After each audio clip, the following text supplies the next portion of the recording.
कन्हैया कितना प्यारा है, प्यारा है। 16 कला संपूर्ण सबसे न्यारा है, न्यारा है।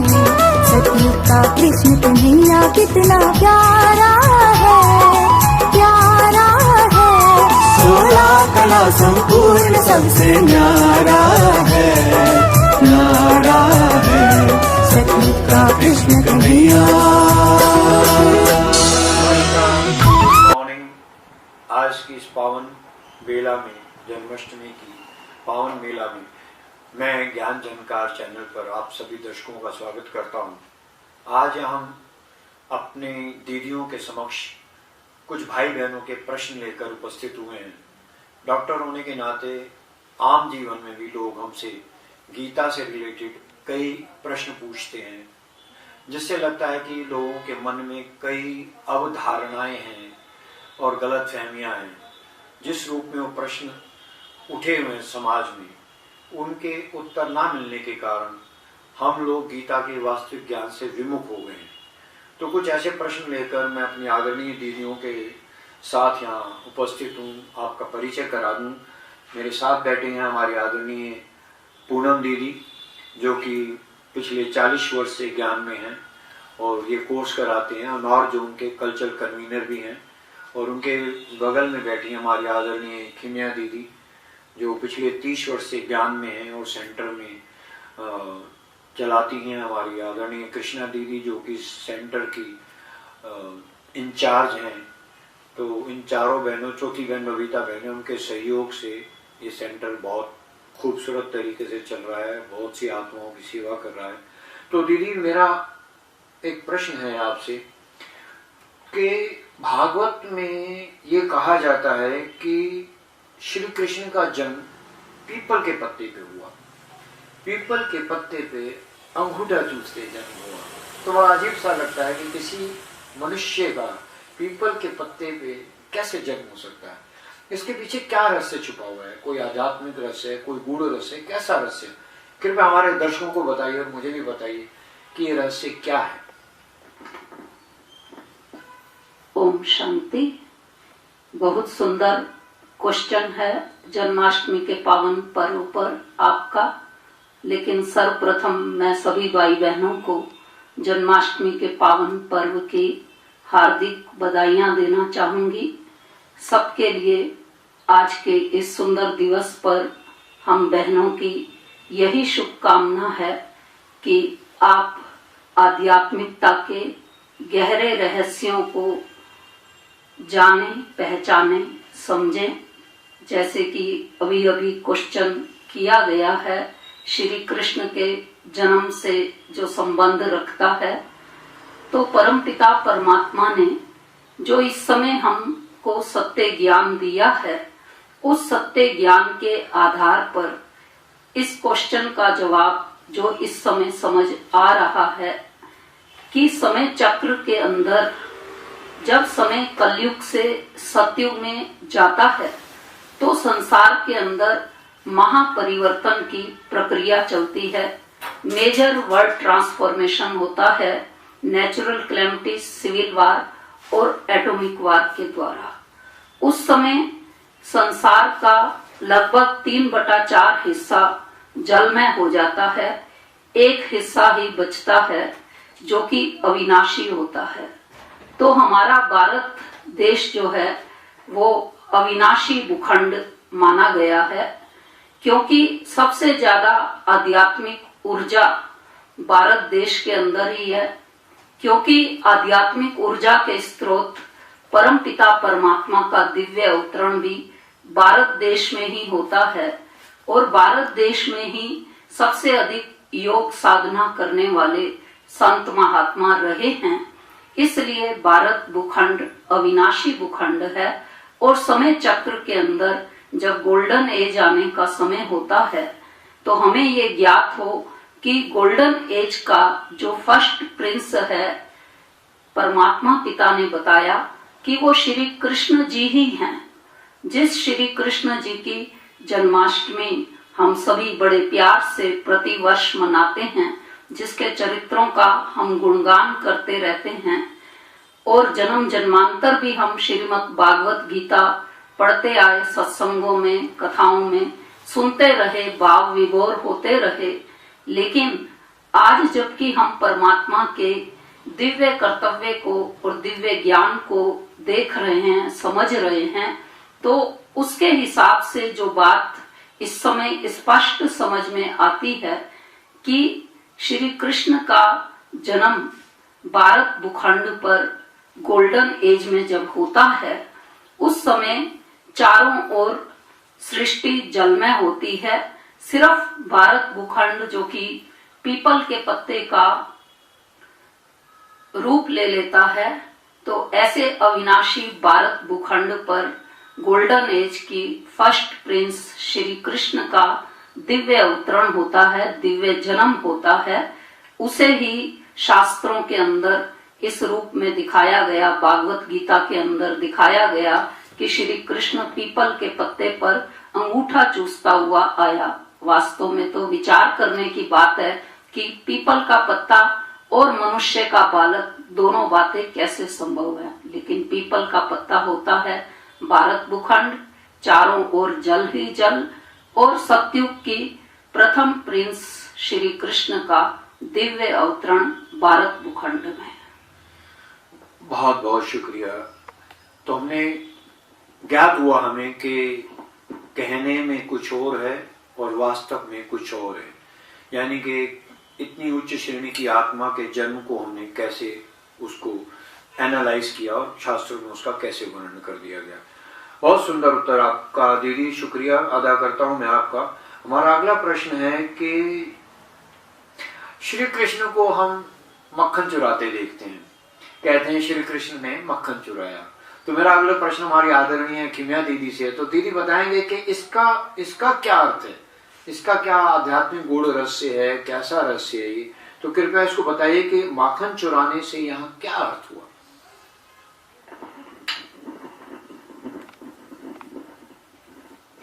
ओम शांति। ये जो कृष्ण के चरित्र में दिखाते हैं कि माखन चुराया, पहले तो ये सोचने की बात है कि कृष्ण इतना सुंदर राजकुमार, संपन्न, संपूर्ण, उसे माखन चुराने की क्या जरूरत पड़ी? क्या उसे माखन की कोई कमी थी? वास्तविकता क्या है, इसका आध्यात्मिक रहस्य हमें समझने की आवश्यकता है कि ये माखन वास्तव में ये स्थूल माखन नहीं, ज्ञान के माखन की बात है कि जब परम पिता परमात्मा आते हैं सृष्टि पर और हमें ज्ञान रूपी माखन देते हैं, तो जब हम उस ज्ञान रूपी माखन को ग्रहण करते हैं तो इस माखन को खाने की चाह हमारी बढ़ती ही जाती है।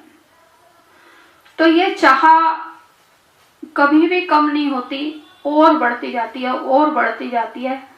तो इसी को ही मक्खन चुराना कहा गया है।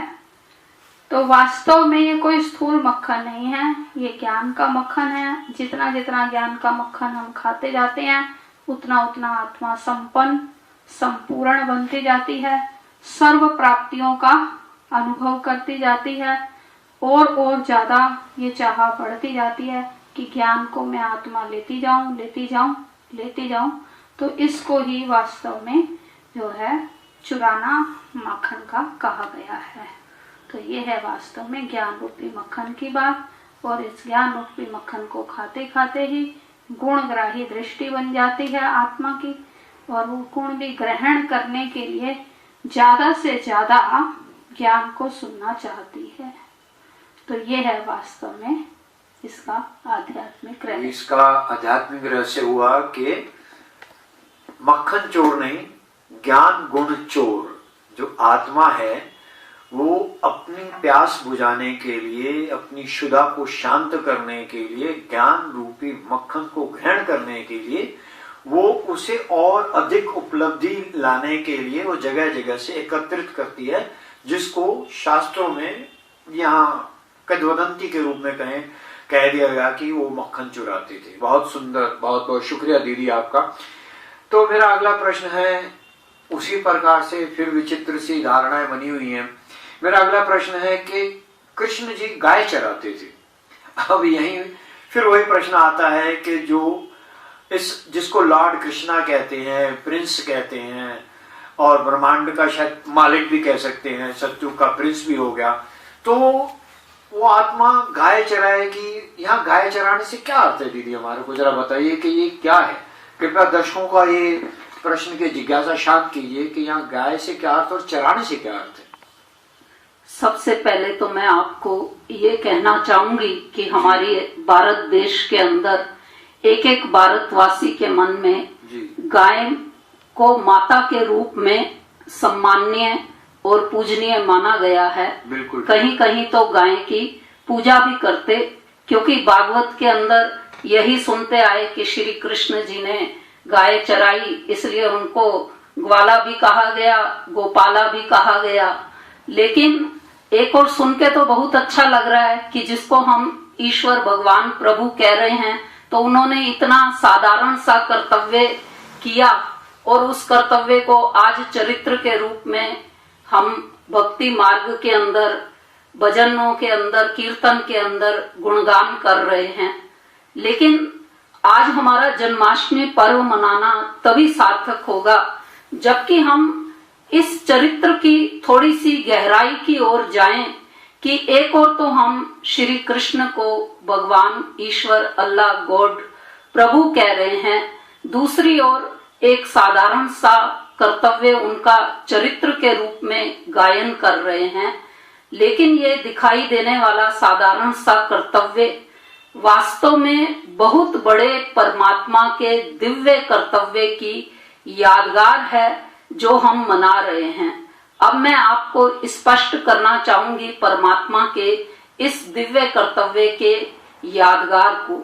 निराकार ज्योति स्वरूप परमात्मा, जैसे बताया, समय चक्र में जब परिवर्तन होता, कलयुग से सतयुग में समय जाता है, तो परमात्मा पिता सत्य ज्ञान, जैसे हम सुन रहे थे माखन के रूप में, तो जो सत्य ज्ञान देते हैं, उस ज्ञान को चारों दिशाओं में ले जाने का दिव्य कर्तव्य माताओं बहनों के द्वारा वर्तमान समय संपन्न हो रहा है। आप देखेंगे पूरे विश्व के अंदर एक ब्रह्मा कुमारी ईश्वरीय विश्वविद्यालय ही ऐसी संस्था है जो बहनों के द्वारा संचालित हो रही है, और विश्व के चारों कोनों के अंदर ईश्वरीय विश्वविद्यालय के हमारे सेवा केंद्र हैं। तो ये परमात्मा के इस दिव्य कर्तव्य का यादगार कि माताओं को गाय भी कहा गया है, तो परमात्मा माताओं को माध्यम बनाकर, बहनों को माध्यम बनाकर के ज्ञान का दिव्य अनुभव मनुष्य जाति को, सारी विश्व की मनुष्य आत्माओं को वर्तमान समय करवा रहे हैं। और उसको अनुभव करवाने के लिए आज हम देखते साइंस के भी बड़े बड़े साधन हम सभी यूज कर रहे हैं। जैसे वर्तमान अभी भी आप साइंस के इसी साधन के द्वारा ही परमात्मा के इस साधारण से कर्तव्य की जो गहराई छिपी हुई है कि कैसे वर्तमान परमात्मा माताओं बहनों रूपी गाय के द्वारा सारे विश्व के अंदर, विश्व के कोने कोने में इस ज्ञान को दे रहे हैं। तो मेरे ख्याल से आप भी ऐसा ही सोचते होंगे जी। आपका क्या चिंतन चलता है? हमें तो यही समझ आता है, क्योंकि गाय हमारी माता है, ऐसा हमारे मानस पटल पर लिखा हुआ है। जब से हमने होश संभाला, पूरे भारतवर्ष में गाय को एक सम्मान सूचक माना जाता है, माता के रूप में उसका दर्जा दिया जाता है, क्योंकि उसके अंदर गुण है। तो आपने कहा कि परमपिता परमात्मा ने ज्ञान का कलश माताओं के सर पे रखा और उन्हें सारी दिशाओं में भेजा चराने के रूप में। यहाँ चराने का भाव अर्थ हुआ कि लोग उसको, ज्ञान को ग्रहण करके उसकी जुगाली करें, और वो माताएं जो हैं वो उसको चराने के लिए, ज्ञान को चारों दिशाओं में फैलाने के लिए निमित्त बनी, जिसे गाय का चराना कहा गया। तो सुना दर्शकों के कितना सुंदर जवाब दिया हमारी दीदी ने कि गाय चराने का वास्तविक अर्थ क्या है और किताबें शास्त्र क्या कहती हैं और हम क्या समझते हैं, कितना डिफरेंट है ऑल टुगेदर। तो मेरा अगला प्रश्न है दीदी के फिर वही बात आती है कि हम जिसे ईश्वर रूप में मानते हैं उसके कर्तव्य कैसे हम लोग मानते हैं। तो मेरा अगला प्रश्न है कि कहा जाता है कि श्री कृष्ण ने गोपियों के वस्त्र चुराए, तो अब इसका क्या रहस्य हुआ कि कौन से वस्त्र चुराए, गोपी से अर्थ क्या, वस्त्र से अर्थ क्या, जरा आप मुझे बताइए और हमारे दर्शकों को उसका खुलासा कीजिए कि इसका अर्थ क्या हुआ। ये बहुत सुंदर प्रश्न किया है आपने जी। और ये हम कृष्ण जी के चरित्र में बहुत अधिक जन्माष्टमी के जहाँ भी झांकियाँ लगती हैं तो इस दृश्य को देखते रहते हैं, देखते आए हैं कि चीर वस्त्र हरण का दृश्य। तो ये जो चीर वस्त्र हरण है इसका वास्तविक अर्थ क्या है, ये बात हम समझेंगे कि परम पिता परमात्मा जब इस सृष्टि पर आते हैं तो भाग्यशाली रथ अर्थात ब्रह्मा के तन द्वारा हमको ज्ञान देते हैं। तो ये भाग्यशाली रथ जब ज्ञान को सुनकर संपन्न और संपूर्ण बन जाते हैं तो यही वास्तव में आत्मा श्री कृष्ण की पदवी को प्राप्त करती है।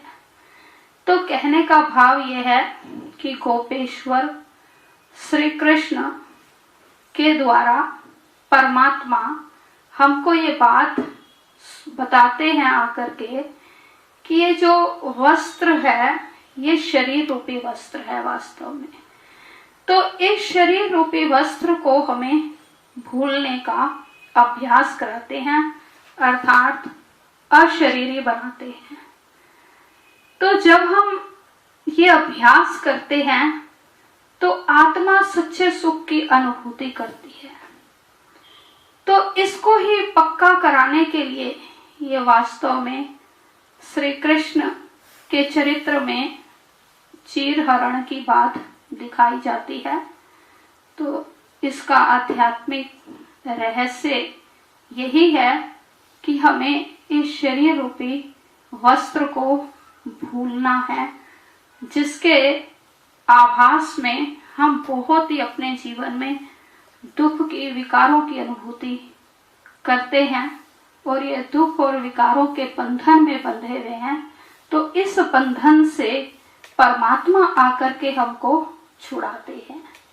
तो इसलिए अशरीरी बनने का अभ्यास कराते हैं और ये बहुत सुंदर अभ्यास है और इस अभ्यास को आत्मा करके सच्चे सुख की अनुभूति करती है। तो ये बहुत सुंदर ही चरित्र के रूप में श्री कृष्ण के दिखाया गया है। बहुत अच्छे।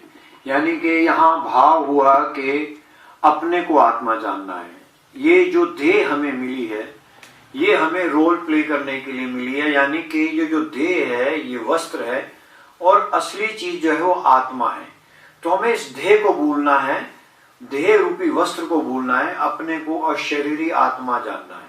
बहुत अच्छा उत्तर दिया आपने दीदी।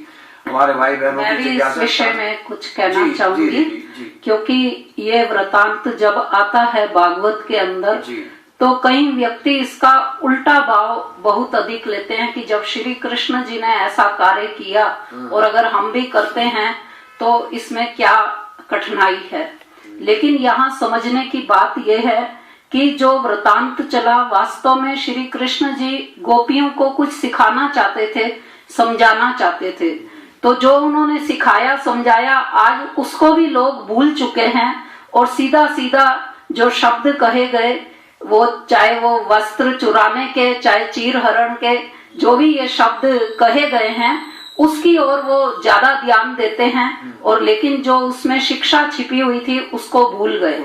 लेकिन अभी परमात्मा पिता तो हमें बिल्कुल स्पष्ट समझा रहे हैं कि मेरे मीठे बच्चों मैंने तुम्हें ये समझाया था कि जब तुम मेरा ध्यान करो तो अपने इस शरीर रूपी वस्त्र को भूल जाओ, देह और देह के संबंधों को शरीर रूपी वस्त्र को, जगत के भौतिक सुख साधनों को भूल करके और स्वयं को आत्मा निश्चय कर मुझ परमात्मा का ध्यान करो तो मेरी शक्तियों को प्राप्त कर सकते हैं। जी जी, जैसा कि हम सब जानते हैं, जो मनुष्य वृत्ति होती है, हम क्या करते हैं, हमारा बुराई की तरफ ध्यान जल्दी जाता है, खिंचता है। अच्छाई को ग्रहण करने में क्योंकि मेहनत करनी पड़ती है, उधर हमारा ध्यान कम जाता है और बुराइयों की तरफ हम जल्दी खिंच के चले जाते हैं, क्योंकि बुराई में एक आकर्षण होता है। तो उस आकर्षण के कारण उन्होंने उसे वस्त्र चुराने का नाम दे दिया गया।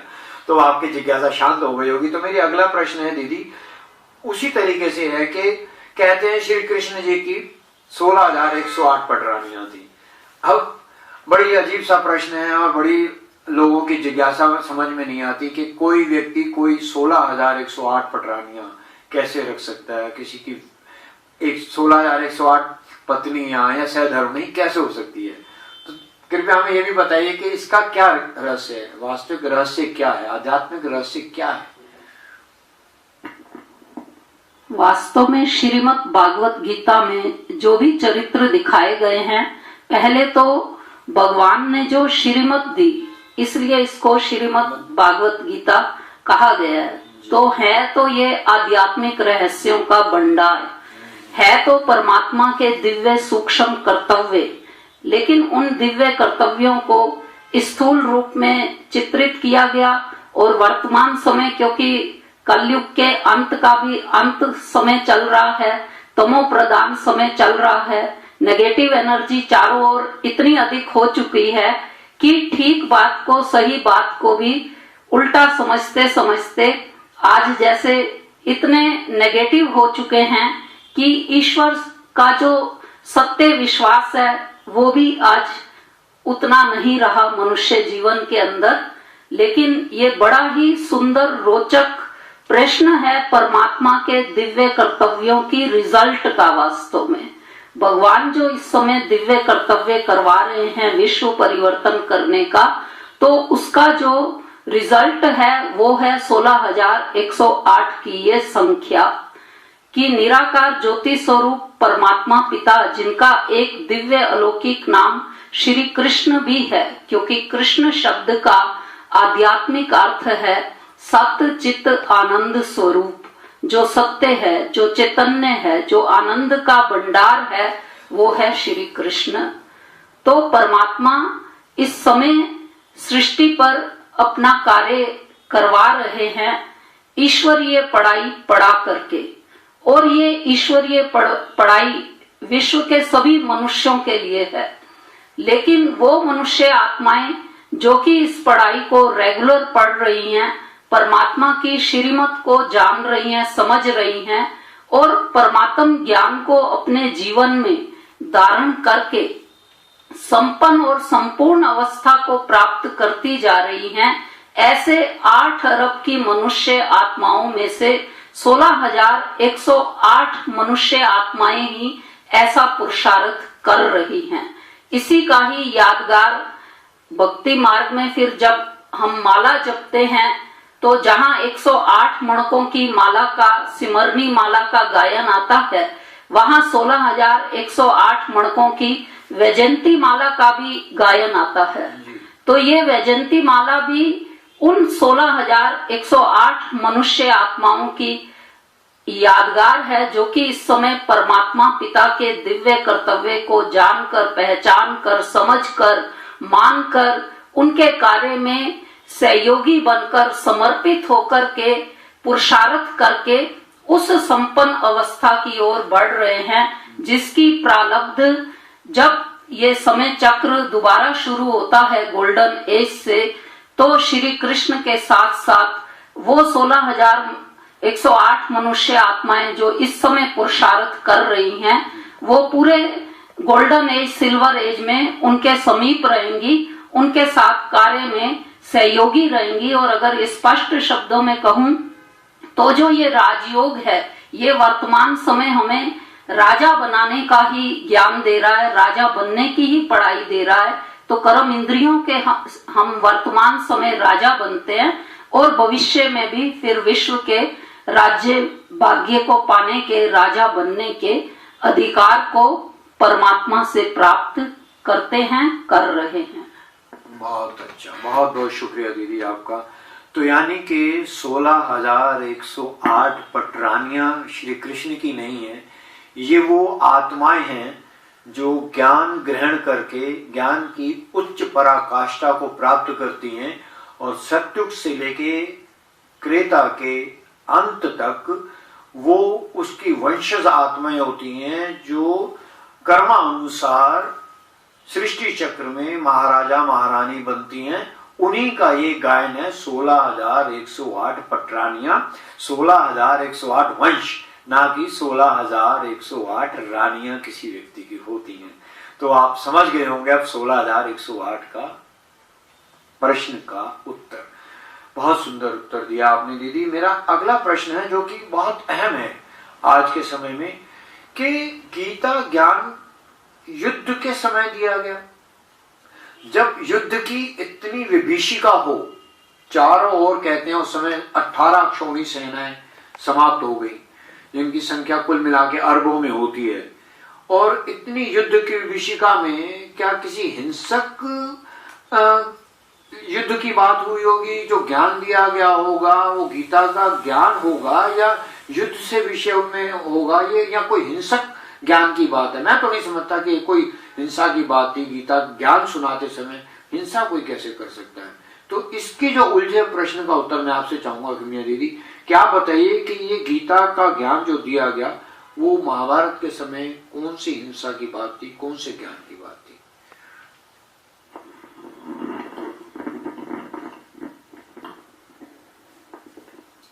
तो वास्तव में जो महाभारत का युद्ध है वो कहते हैं कि कहाँ हुआ? कुरुक्षेत्र में हुआ जी। और हिंसक युद्ध दिखाया गया है जी। तीर कमानों तलवारों से युद्ध दिखाया गया है, और उसमें श्री कृष्ण को गीता ज्ञान देते हुए दिखाया गया है। अब हम अगर इसका गहन चिंतन करें तो क्या श्री कृष्ण स्वयं खड़े होकर हिंसा करा सकते हैं, हिंसक युद्ध करा सकते हैं? जबकि महात्मा गांधी जी ने भी कहा अहिंसा परमो धर्म। तो स्वयं जिसको हम कह रहे हैं श्री कृष्ण भगवान, वो कैसे खड़े होकर के ये हिंसा करा सकते हैं? तो वास्तविकता क्या है कि ये युद्ध कुरुक्षेत्र में नहीं, इस कर्म क्षेत्र पर है, और ये हमारे मन में युद्ध है, विकारों से युद्ध है, ये अहिंसक युद्ध है। इसमें हमें विकारों से अपने आप को मुक्त करना है, मन को जीतना है, और मन को जीतना ही जगत को जीतना है। तो इसलिए ये हिंसक युद्ध नहीं था, तीर कमानों तलवारों से युद्ध नहीं था, ये अहिंसक युद्ध की बात है। तो इस समय, वर्तमान समय, आज हर एक आत्मा इस कर्म क्षेत्र पर युद्ध के मैदान में है, और ये युद्ध मन में ही चल रहा है, और मन को विकारों से मुक्त करना ही अहिंसक युद्ध है। तो अभिप्राय ये निकला कि आज हर व्यक्ति अपने भीतर एक महाभारत युद्ध की पृष्ठभूमि पर खड़ा है। हम हर व्यक्ति आज महाभारत के कर्म क्षेत्र पर खड़ा है। किसी हिंसक युद्ध की बात नहीं, किसी अस्त्र शस्त्र की बात नहीं, ये स्वयं का स्वयं से युद्ध है। तू युद्ध कर, तू युद्ध कर, तू स्वयं से तू युद्ध कर। ये युद्ध कौन सा है? जो हमारे मन के भीतर विकार हैं, बुराइयां हैं, जो उलझने हैं, उन पर विजय प्राप्त करनी है। ये उस युद्ध की बात चल रही है, ना कि किसी स्थूल की बात, स्थूल युद्ध की बात है। और किसी युद्ध के समय कोई ज्ञान कैसे देगा और कोई सुनेगा कैसे? तो अभिप्राय ये निकला कि ये जो युद्ध है हमें स्वयं से स्वयं को जीतने का युद्ध है, मन को जीत के जगत पे जीत पाने का युद्ध है। जब मैं स्वयं अपना राजा बन जाता हूँ, अपनी कर्मेंद्रियों पर राज करता हूँ, तभी मैं दूसरे पे राज कर सकूंगा। अभिप्राय ये निकला कि ये जो गीता ज्ञान दिया गया ये किसी युद्ध क्षेत्र पर नहीं, कर्म क्षेत्र से रिलेटेड इसका अर्थ है। खुद पर विजय प्राप्त करने का ज्ञान है जिसका नाम गीता ज्ञान है। जो मैं समझता हूँ, हमारी दीदू ने जैसा बताया, ईश्वर स्वयं इस धरा पर आकर अपना परिचय देकर वो ज्ञान दे रहे हैं, वो मक्खन दे रहे हैं, वो हमें विभिन्न रूपों में अपना परिचय दे के समझा रहे हैं कि हम कैसे स्वयं पर सहज राज कर कर उस युद्ध में स्वयं विजयी बनकर अर्जुन भी बन सकते हैं और कृष्ण भी बन सकते हैं। जो ओटे सो अर्जुन, जो ज्ञान को प्राप्त करे वो अर्जुन, जो ज्ञान सुनाए वो कृष्ण। तो बात को समाप्त कर जी, आज हम दर्शकों के लिए बहुत कुछ ज्ञान रूपी मक्खन भी मिल गया होगा खुद। तो भाई और बहनों, अभी हम रूबरू थे आपके प्रश्नों के साथ, अपनी आदरणीय दीदियों के साथ आपके प्रश्नों का, आपकी जिज्ञासाओं का उत्तर दिया। तो कार्यक्रम के अंत में मैं अपनी आदरणीय कृष्णा दीदी जो इस सेंटर की इंचार्ज हैं उनसे गुजारिश करूंगा कि इस पावन पर्व पर अपने शुभाशीष वचनों के साथ हमें अनुग्रहित करें। अपने दो बोल हम दर्शकों के लिए और हमारे लिए बोलें। तो मैं स्वागत करता हूं दीदी आपका आज इस मंच पर और आपसे गुजारिश करता हूं अपने बहुमूल्य वचन हमें सुनाएं। आदरणीय कृष्णा दीदी। ओम शांति।